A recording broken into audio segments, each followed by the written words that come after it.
Hello दोस्तों, नमस्कार। कैसे हो आप? मेरा नाम है कौशिक और इस वीडियो में मैं आपको जानकारी दूंगा कक्षा 11वीं के गणित विषय के बारे में।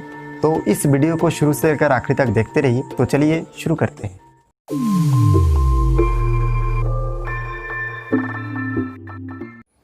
दोस्तों, मैं आपको अभी प्रश्नावली 1A.8 के बारे में जानकारी दूंगा।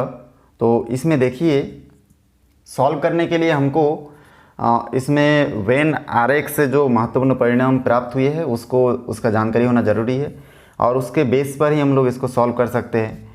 तो उन्होंने देखिए जो नियम दिए थे उस नियम के अनुसार इसमें हम लोग मान लेते हैं कि दो सेट जो है वो परिमित समुच्चय है। तो देखिए उनका जो पहला पॉइंट था वो है आपका उन्होंने माना कि कोई दो सेट है ए और बी, और ये जो दोनों सेट है ये परिमित समुच्चय है। ठीक है, सेट को ही हम लोग समुच्चय बोलते हैं। तो यहाँ पे मैं उसी को नोट कर रहा हूँ इसमें। तो अब देखिए यहाँ पे जो परिमित है तो हम लोग जानते हैं कि A intersection B equal to 5 यहाँ पे हम लोग लिख सकते हैं। तो इस प्रकार से अगर ये कंडीशन होगा तो हम लोग यहाँ पे नोट कर सकते हैं कि number of A union B equal to हम लोग लिख सकते हैं N of A plus N of B. जब दो ही एलिमेंट होगा उस टाइम इस प्रकार से हम लोग लिख सकते हैं। तो ये उनका पहला जो कंडीशन था, जब ए इंटरसेक्शन बी 5 होगा। सर इसका मतलब ये हुआ कि ये यूनियन बी का अवयव या तो ए में है या बी में, परंतु दोनों में नहीं होंगे। तो उस कंडीशन में हम लोग इसको लिख सकते हैं कि A intersection B equal to 5 होगा। तब हम लोग इस समीकरण को अप्लाई करते हैं। उनका जो दूसरे नंबर जो परिणाम था वो था आपका, दूसरा नंबर जो परिणाम है वो है माना ए और बी दो परिमित समुच्चय है तथा दोनों क्या है, प्रतिच्छेदी है। मतलब दोनों एलिमेंट एक दूसरे को क्या करते हैं, प्रतिच्छेद करते हैं। तो उस कंडीशन में हम लोग इसमें देखिए लिख सकते हैं, ठीक है। जब प्रतिच्छेद नहीं करते तब तो ये होगा, जब प्रतिच्छेद करते तो इसमें एक स्टेप और बढ़ जाएगा। तो हम लोग लिख सकते हैं number of A union B equal to, यहाँ पे हम लोग लिख सकते हैं N of A plus N of B, और एक स्टेप यहाँ में जोड़ देंगे हम लोग N of A intersect B. Intersect मतलब प्रतिच्छेद। तो देखिए जब प्रतिच्छेद करेंगे तो इसको ऐड करते हैं। जब दोनों में इंटरसेक्ट नहीं कर रहा है, ए और बी एक दूसरे को इंटरसेक्ट नहीं कर रहा है, A intersection B equal to 5 मिलेगा, मतलब रिक्त सेट, एम्प्टी सेट मिलेगा। तब हम लोगों को इसमें हम लोग देखिए इसमें इस लाइन को ऐड नहीं किए। लेकिन अगर दोनों एक दूसरे को इंटरसेक्ट कर रहे हैं तो हम लोगों को इसके बाद माइनस दे के ए वाला स्टेप, मतलब ये नया दूसरा नंबर परिणाम हमको प्राप्त होगा। चलिए इसके बाद इसका तीसरा नंबर जो परिणाम है उसको मैं आपको बताऊंगा। अब इनका तीसरा जो परिणाम है वो है, देखिए इसमें यदि ए बी सी परिमित समुच्चय है तब हम लोग इसमें नोट कर सकते हैं तीसरा जो इसका फार्मूला है एन ऑफ, हम लोग नोट कर सकते हैं A union B union C. क्योंकि दो सेट था तो ए यूनियन बी लिखते थे, अब तीन है तो A union B union C, इसमें सी ऐड कर दिए खाली इसमें। फिर देखिए बराबर के बाद हम लोग लिख सकते हैं इसको, एक बार जैसे सिंगल लिखे थे दो सेट को, ऐसे तीनों को हम लोग सिंगल लिखेंगे N of A plus N of B plus N of C. और उसके बाद माइनस के बाद देखिए अब दो दो का जैसे यहाँ पे इंटरसेक्ट हुआ है वैसे यहाँ पे दो दो सेट का इंटरसेक्ट करेंगे। तो हम लोग लिख सकते हैं माइनस के बाद N of A intersect B, फिर लिखेंगे minus N of B intersect C. देखिए ए से बी से सी, और इसके बाद फिर लिखेंगे minus N of C of A, या फिर बी ऑफ सी के बाद हम लोग लिख सकते हैं ए ऑफ ए इंटरसेक्ट सी। अब यहाँ तक नोट कर लिए। उसके बाद देखिए प्लस का निशान देना है इसमें और एक स्टेप ऐड होके, फिर बाकी जो इन तीनों को हमको इंटरसेक्ट के रूप में लिखना है और वो भी प्लस में। तो देखिए plus N of A intersect B intersect C. तो ये जो तीनों हैं ये तीनों आपका वेन डायग्राम है। अब ये तीन फार्मूला आपको याद रखना है। पहला नंबर होता है N of A union B, जब दोनों का ए का एलिमेंट बी में नहीं रहेगा और बी का एलिमेंट ए में नहीं रहेगा तब हम लोग इसमें इस प्रकार से लिखेंगे N of A plus N of B. दूसरे नंबर में जब ए का एलिमेंट बी में और बी का एलिमेंट ए में रहेगा तब हम लोग इसमें लिखेंगे number N of A union B equal to N of A plus N of B minus N of A intersection B.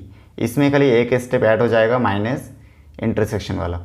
अब उसके बाद देखिए यहाँ पे तीसरा नंबर में है कि अगर तीन परिमित समुच्चय है तो एन ऑफ हम लोग लिख सकते हैं A union B union C equal to N of A plus N of B plus N of C minus N of A intersection B minus N of B intersection C minus N of A intersection C plus N, इसमें हम लोग फिर लिख सकते हैं A intersection B intersection C intersection. इस प्रकार से ये हमारा वेन आरएक्स से तीन महत्वपूर्ण फार्मूला प्राप्त होता है। अब इससे रिलेटेड मैं क्वेश्चन आपको सॉल्व करके बताता हूँ। दोस्तों आप देख सकते हैं कि जो पहला प्रश्न मैं ले रहा हूँ इस प्रश्नावली 1A.8 का, तो यहाँ पे देखिए पहला प्रश्न में हम लोग ये जो प्रश्न है इसको वेन जो परिणाम निकाले थे उसके अनुसार इसको सॉल्व करेंगे। तो सबसे पहले जो हम लोग देखेंगे कि इसमें क्वेश्चन में दिया है कि x और y ऐसे दो समुच्चय है जिसमें x यूनियन y में 18, देखिए इसमें 18 और 18 अवयव है, x में 8 और y में 15 अवयव है। तो x इंटरसेक्शन y में कितने अवयव होंगे हमको मान ज्ञात करना है। तो इसमें चलिए हम लोग देख लेते हैं। सबसे पहले हम लोग इसमें जो दिया है उसको नोट करेंगे। तो सबसे पहले हम लोग यहाँ पे हेडिंग डालेंगे दिया है, और उसके बाद जो जो दिया है उसको हम लोग नोट करेंगे। तो यहाँ पे देखिए x union y equal to 18 दिया है। अब इसके सामने हम लोग n लगा देंगे इस प्रकार से, ठीक है। ये देखिए n इस प्रकार से हमको लिखना है, और उसके बाद x यूनियन y ऐसे जितना भी चीज़ दिया है। देखिए x में 8 तो हम लोग लिखेंगे n of x equal to 8। उसके बाद y में 15 है तो n of y equal to 15। और उसके बाद हमको यहाँ पे देखिए आखिरी जो दिया है इसमें x intersection y equal to, हमको मालूम नहीं तो क्वेश्चन मार्क, तो यहाँ पे भी हम लोग इस प्रकार से n लगाएंगे। तो वेन का नियम है कि उसमें नंबर लगाना है, आपको n लगाना है। तो इस प्रकार से हम लोग सभी के सामने जो क्वेश्चन में दिया है उसमें सभी समुच्चय सभी सेट के सामने नंबर लगाएंगे, n लगाएंगे। अब n लगाने के बाद फिर देखिए हम लोग वेन का नियम जानते हैं। तो जिस नियम को हम लोग इससे पहले देख चुके थे उसी नियम को यहाँ पे एक बार मैं आपको लिख के बता देता हूँ कि उस नियम को हम लोग कैसे अप्लाई कर सकते हैं। तो यहाँ पे देखिए मैं नोट कर लिया हो। अब इस फार्मूला में हम लोग क्या करेंगे, रखेंगे मान को। अब देखिए n of x union y का मान हमको मालूम है 18, n ऑफ x का मान भी हमको मालूम है 8, और n ऑफ y का मान भी हमको मालूम है 15, और minus n of x intersection y का मान हमको मालूम नहीं है। तो इसके जगह पे हम लोग इसी को बिठा देंगे एज इट इज़। अब उसके बाद इसको आगे सॉल्व करूँगा तो हो जाएगा 18 इक्वल टू, देखिए 8 यहाँ पे 15 हो जाएगा 23 minus n of x intersection y। उसके बाद इसको पक्षांतर कर दूंगा तो 23 इधर आके हो जाएगा -23, और इक्वल के बाद आपका minus n of x intersection y बचेगा। अब ये देखिए यहाँ पे इतना बचा है। अब इसको और भी आगे सॉल्व कर लेता हूँ मैं। अब देखिए 23 में से 18 को अगर हम लोग वो करेंगे तो यहाँ पे -5 बचेगा। उसके बाद यहाँ पे minus n of x intersection y, minus minus cancel हो जाएगा। तो फाइनली हमको यहाँ पे मान मिलेगा n of x intersection y equal to 5। तो ये हमारा आंसर होगा। बहुत ही आसानी से इसमें जितना भी प्रश्न है आप इस प्रकार से हल कर सकते हैं। चलिए मैं इसका दूसरा नंबर प्रश्न के बारे में आपको जानकारी देता हूँ। यहाँ पे देखिए प्रश्न नंबर 2 दिया है x और y ऐसे दो समुच्चय जो कि x में 40 है। तो हम लोग यहाँ पे लिख सकते दिया है और लिख सकते n of x equal to 40। उसके बाद यहाँ पे दूसरा देखिए x यूनियन y में 60 है। तो हम लोग लिख सकते हैं n of x union y equal to 60। x intersection y में 10 है। तो हम लोग लिख सकते हैं n of x intersection y equal to 10। और उसके बाद y में कितने अवयव हमको मालूम करना है, तो n of y equal to कितना है हमको क्वेश्चन मार्क लिख देंगे, कुछ मालूम नहीं है। तो उसके बाद हम लोग चूँकि इसका फार्मूला जानते हैं हम लोग कि n of x union y equal to हमारा जो फार्मूला होता है n of x plus n of y, और उसके बाद होता है minus n of x intersection y। अब इसमें मान बिठाएंगे तो देखिए n of x union y का मान हमको 60 यहाँ पे दिया गया है क्वेश्चन में, n ऑफ x का मान 40, और एन ऑफ वाई का मान हमको मालूम नहीं तो क्वेश्चन मार्क।